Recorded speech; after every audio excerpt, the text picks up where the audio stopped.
Il est celui qui rend la vie politique française passionnante. Alain Duhamel, membre de l'Institut, est mon invité pour Le Prince balafré. Emmanuel Macron et les Gaulois très réfractaires, publié aux éditions de l'Observatoire. Alain Duhamel, est-ce que ce président, ce prince balafré, ce président des crises, cet homme qui affronte tout, qui est Emmanuel Macron, peut-il encore regagner, j'allais presque dire non pas l'amour, mais au moins l'affection d'une partie des siens?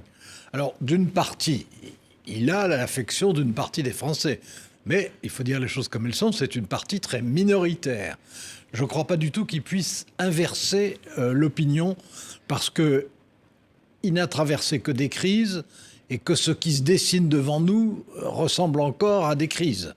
Qu'il s'agisse de l'Ukraine, dont on ne sait pas comment ça va se passer, pour l'instant ça ne se passe pas très bien quand même, qu'il s'agisse de l'inflation qui est contenue, mais qui pour l'instant refuse de reculer, qu'il s'agisse des questions écologiques dont on voit très bien qu'elles vont être de plus en plus dramatiques. Je pense qu'il terminera son deuxième quinquennat comme il a commencé le premier, c'est-à-dire par des crises. Et quand on est président des crises, quand on incarne des crises, quand on a l'image des crises, c'est difficile de regagner sa popularité. Oui. Mais la question, c'est de savoir si, à défaut de regagner sa popularité, il peut continuer jusqu'au bout à mener une politique malgré les circonstances, c'est-à-dire malgré une majorité relative. Oui, et il va s'adresser à la presse régionale aujourd'hui pour peut-être tenter de regagner ces régions, ces collectivités territoriales qu'il a perdues, ce local qui avait fait sa force. Je pense qu'aujourd'hui, il a, en intervenant sur les stations régionales de France 3 et en inaugurant une nouvelle caserne de gendarmes, son idée, elle est double. C'est d'une part d'essayer d'améliorer ses rapports avec les collectivités locales qui ont été quand même un des grands échecs et d'autre part d'essayer d'incarner davantage de régalien, bien qu'en réalité, lui, ce soit par nature, parce qu'il est assez autoritaire et qu'il concentre les pouvoirs de l'exécutif, un régalien. Oui, oui. Et ensuite, il y a le débat institutionnel, la Constitution. Il doit intervenir dans la semaine aussi là-dessus. Beaucoup de chantiers pour le président Macron. Oh des chantiers, ils sont gigantesques. Il y a un chantier d'abord de pouvoir d'achat. Pour les Français, c'est le plus sensible. Il y a le chantier international parce que autour de l'Ukraine, ça se complique plus tôt, alors que c'était déjà dramatique. Il y a un chantier écologique où, malheureusement, alors que lui essaye de montrer que la France avance dans ce domaine. Il y a eu une accélération avec la semaine dernière la planification écologique qu'il a présentée, qui d'ailleurs a été plutôt bien acceptée, plutôt bien reçue. Mais au même moment, beaucoup de pays européens qui nous entourent font au contraire des marches arrière. Le plus spectaculaire étant l'Allemagne, mais ça n'est pas le seul. C'est la même chose dans les pays scandinaves, c'est la même chose en Grande-Bretagne. Bon, elle n'est plus dans l'Union européenne, mais enfin, il n'empêche, c'est notre voisine et une grande voisine. Autrement dit, s'agissant de l'écologie, lui, il va essayer d'accélérer, mais à un moment où en Europe, la tentation est celle du frein. Donc ça va être difficile, et comme tous les gens peuvent maintenant mesurer les effets du dérèglement climatique, encore y compris aujourd'hui avec la température qu'il fait, ça va être un combat difficile. Oui, oui. Alors, vous racontez dans ce livre, évidemment, tout ce parcours, Alain Duhamel, et c'est passionnant, l'élection présidentielle, par défaut, qu'il l'emporte alors qu'il, pour la première fois, il est réélu, alors qu'il n'y est pas passé par une cohabitation. Mais malgré ça, le soir de la victoire, c'est une sorte de tristesse qui envahit tout le monde.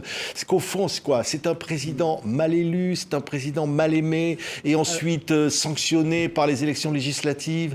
Alors, je pense que c'est un président, d'abord, qui a été réélu parce qu'on ne voulait pas de ses concurrents. Donc, c'est effectivement un président élu à regret. Donc, déjà, le climat n'est pas idéal de ce point de vue. Mais l'autre chose, c'est que c'est un président, non seulement qui arrive à se faire réélire alors qu'il y a eu avant cette succession de crises incroyables, mais aussi c'est un président qui n'a pas fait vraiment campagne, qui n'a pas fait vraiment la campagne présidentielle et qui n'a pas fait du tout la campagne législative. Il a fait la grève des campagnes. Et arriver à se faire réélire dans ces conditions, c'est une performance paradoxale.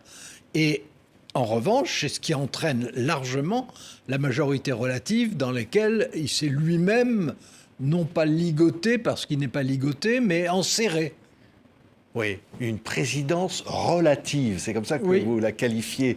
C'est évidemment pour Emmanuel Macron un défi, parce que vous le comparez à ses prédécesseurs. Vous dites au fond, jamais un président de la République n'a eu à affronter autant de crises, Alors, autant de difficultés. La grande différence entre lui et ses prédécesseurs, chaque président de la Ve République a eu à affronter des crises, sans exception. Mais lui, son originalité, c'est qu'il n'a connu et incarné que des crises. Les autres, il y avait des crises, puis ensuite il y avait des répits.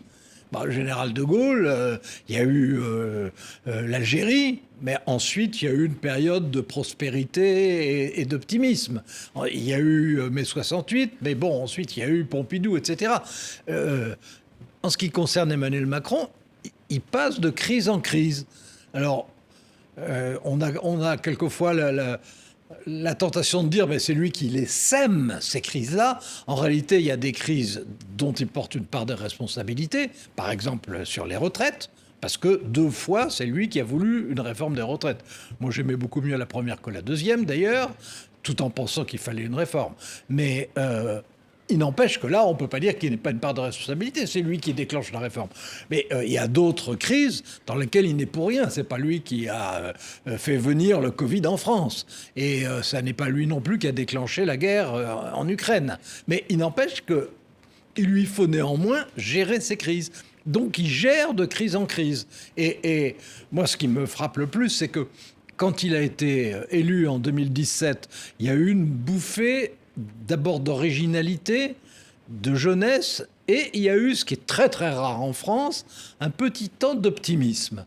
Et qu'en revanche, en 2022, on a l'impression que c'était une victoire mélancolique. Et je trouve que le symbole, c'était au Champ de Mars, où il avait organisé une petite célébration. D'abord, il y est arrivé à tout petit pas, plutôt en retard, et puis l'air pas du tout content. Et il en est parti très vite, et il a fait un discours, autant ce qu'il avait prononcé en 2017 était un peu ambitieux et mobilisateur, autant cette fois-là, c'était presque un regret qu'il exprimait.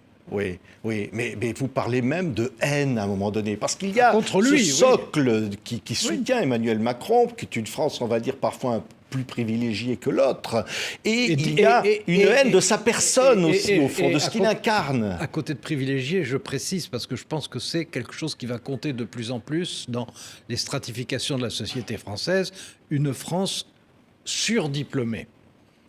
Plutôt, enfin, elle est privilégiée, mais pas seulement privilégiée, elle est surdiplômée. Je pense que c'est une différenciation sociale qui est en train de s'imposer de façon beaucoup plus forte et discriminante qu'avant. Oui, et donc vous dites quoi au fond? C'est un président trop de son époque, trop parfait, trop de réussite pour une France qui n'aime peut-être pas sa place dans cette époque. C'est le président du XXIe siècle. Et c'est le premier président du XXIe siècle. Nicolas Sarkozy et François Hollande ont présidé au début du XXIe siècle. Mais c'était des hommes du XXe siècle. Ils avaient fait chacun toute leur carrière pendant 30 ans au XXe siècle. Lui, c'est un homme intégralement du XXIe siècle et qui finit par incarner, c'est une des dimensions de la haine qu'il suscite, chez une partie de la population en tout cas, il finit par incarner ce qui fait peur aux Français au XXIe siècle, c'est-à-dire le numérique, l'intelligence artificielle, le dérèglement climatique, l'évolution de la démographie en Afrique, enfin, la mondialisation. Tout ce qui fait peur. Tout ce qui fait peur. Et en 2017, il incarnait une espérance et en 2022, il incarne des peurs. Et il y a vis-à-vis de lui une forme de haine qui est en partie tout à fait injuste, mais qui est plus intense que pour ses prédécesseurs. Et ses prédécesseurs, ils ont tous été, à un moment, fait l'objet de vindictes, à un moment, mais pas tout le temps. Lui, ça ne cesse. Ça ne cesse, je pense qu'en dehors des explications rationnelles, sa politique qui déplaît ou ceci, ou les crises qu'il incarne, toutes choses, ou le XXIe siècle dont on parlait à l'instant, qui sont évidemment des facteurs, mais il y en a d'autres qui sont plus personnels et presque plus intimes, comme si on en faisait vraiment le symbole de l'inégalité, pas seulement de l'inégalité sociale ou de l'inégalité financière, mais au fond du cumul des inégalités. Oui, et il est pris comme en étau entre l'extrême droite d'un côté et, on va dire, la gauche de rupture de la NUPES de l'autre. Alors, du côté gauche, aujourd'hui, il y a M. Mélenchon, mais il y a peut-être un complément d'enquête qui va arriver cette semaine, qui va mettre en question l'une des leaders de ce parti des Insoumis, que vous connaissez bien, Mme Chikirou. Et au fond, il y a une contestation, y compris du Parti communiste de Roussel, de quitter cette NUPES. Oui, non, mais il y a à gauche, il y a eu une phase unificatrice et maintenant il y a une phase d'éparpillement et de rivalité et de résurgence des différences. Ça, c'est incontestable. Mais le problème pas d'Emmanuel Macron, de ceux qui voudraient lui succéder, à mes yeux, c'est moins l'état de la gauche que la force du Rassemblement national. Et de ce point de vue, je pense que ce qui va beaucoup compter, on ne sait pas qui sera le chef de file du centre. Mais ce qui va beaucoup compter, c'est la question de savoir si relativement tôt, quand je dis relativement tôt, c'est en tout cas 6 mois avant le vote, si relativement tôt, au centre, quelqu'un s'est imposé, ou s'il y a 2 candidats, de toute façon il y aura plusieurs candidats du centre, mais s'il y a 2 candidats qui se partagent les voix de façon non pas égalitaire, mais suffisante pour le risque de ne pas se qualifier pour le second tour. Je prends une hypothèse. S'il y a, je dis bien hypothèse, hein, mais s'il y a d'un côté Laurent Wauquiez pour la droite, et de l'autre, Édouard Philippe pour la droite aussi, mais pour la droite centriste.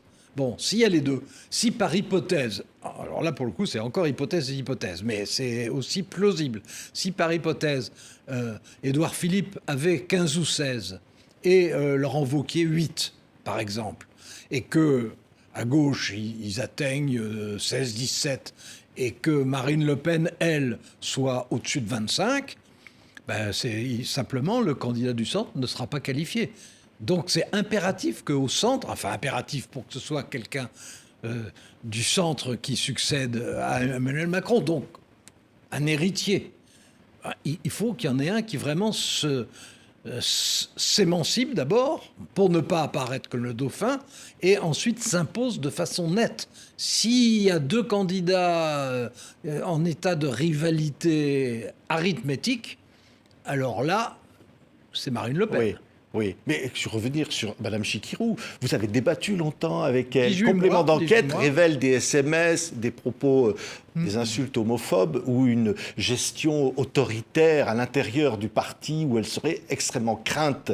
Est-ce que c'est cette personne-là que vous avez connue ? Moi, j'avais une... Alors, je vais pas raconter ce qui serait faux. C'était quelqu'un qui débattait en se préparant très bien, en arrivant... non seulement avec des notes, mais en connaissant bien le sujet. Et elle était pugnace, elle était offensive, on n'était pas d'accord. Mais ça, je veux dire, on n'était pas là pour être d'accord, et on ne correspond pas au même tempérament et au même type de culture politique. Bon, on n'était pas d'accord, mais elle était, avec moi, parfaitement correcte. Jamais elle n'a eu un mot déplaisant. Et donc, je ne vais pas raconter qu'elle était déplaisante, elle ne l'était pas. Oui. Mais donc ce que... je dirais, elle était intéressante. Oui, ça vous surprend donc les propos qu'on lui prête, les SMS. Bon, alors les propos rapportés, j'en sais rien, je m'en méfie toujours un peu. Et je n'ai pas vu complément d'enquête. Je le regarderai, évidemment. Mais je ne vais pas dire ce qui n'était pas. Avec moi, elle a été correcte. C'était une interlocutrice difficile, c'était une interlocutrice combative, c'était une interlocutrice qui avait ses vérités qui n'étaient pas les miennes. Elle avait sans doute d'ailleurs des convictions beaucoup plus organisées et méthodiques que les miennes, mais c'était une interlocutrice intéressante. Oui, et du côté de l'extrême droite, aujourd'hui, vous dites au fond, Marine Le Pen peut-être a la stratégie politique la plus intelligente aujourd'hui. Mais surtout, alors d'abord, elle a compris ce qu'il ne fallait plus faire, Il n'y a pas tellement de candidats de premier plan qui comprennent ça. Et elle a adapté sa politique et la représentation qu'elle en donne aux circonstances. Et il faut dire ce qui est. Moi, ça ne m'a pas fait plaisir de voir qu'elle se comportait de façon plutôt plus intelligente que les autres. Mais c'est un fait en termes de tactique politique, d'opportunisme politique. Depuis 2022, elle est très efficace. Oui, il y a un élan européen. On Il y a voit un en mouvement, Slovaquie, on voit... Voilà, c'est au fond, en Italie. Oui, bien sûr. Non, mais vous avez tout à fait raison. C'est vrai en Italie, c'est vrai en Slovaquie, c'est vrai en Hongrie, c'est vrai en Pologne, c'est vrai maintenant en Suède, c'est un peu vrai au Danemark, c'est vrai en Finlande et c'est un peu vrai, malheureusement, en Allemagne. Donc, il y a un mouvement, disons, ce qu'on appelle des démocraties illibérales. Bon. Et moi, c'est ce que je redoute avec elle, c'est que la France devienne, que la Ve République devienne une démocratie illibérale. Oui, Emmanuel Macron revient à ce président balafré, voulait réenchanter la démocratie française. Ça, c'est un échec. Il voulait, c'est un échec, c'est aussi les circonstances qui ont fait ça, hein, les crises justement, l'accumulation des crises. Mais il voulait réenchanter la politique et maintenant, il dit, dans une déclaration du mois d'août qui est très importante, c'est la fin de l'abondance, c'est la fin de l'espérance. Ça veut dire on entre dans une période dramatique.